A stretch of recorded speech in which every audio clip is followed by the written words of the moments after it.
What's really exciting is that in just the last 3 years or so, there's been a tremendous amount of information to come out about the practical steps that one can take in order to maximize the benefits of resistance exercise of any kind.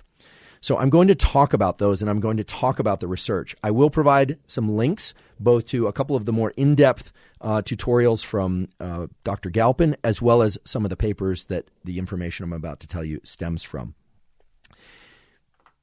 There's a lot of information saying that you need to move weights that are 80 to 90% of your 1 rep maximum, or 70%, or cycle that for 3 weeks on and then go to more moderate weights. There are a lot of paths. As some people say, there are a lot of ways to add up numbers to get 100. There's a near infinite number of ways to add up different numbers to get to 100.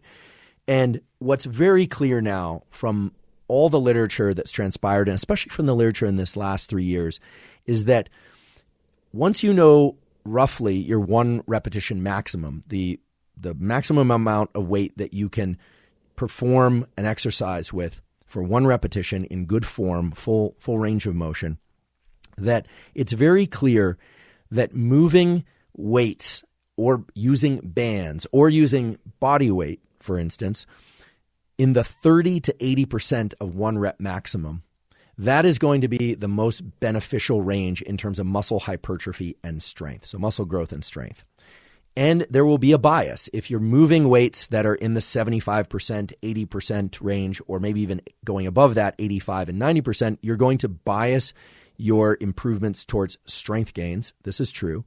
And if you use weights that are in the 30% of your 1 repetition maximum, or 40% or 50%, and doing many more repetitions, of course, then you are biasing towards hypertrophy and what some people like to call muscle endurance. But that's a little bit of a complicated term, because endurance we almost always think of as relating to running or swimming or some long bouts of activity. So 30 to 80% of 1 repetition maximums, it doesn't really seem to matter for sake of hypertrophy, except at the far ends when you're really trying to bias for strength. Now, it is clear, however, that one needs to perform those sets to failure, where you can't perform another repetition in good form again, or near to failure.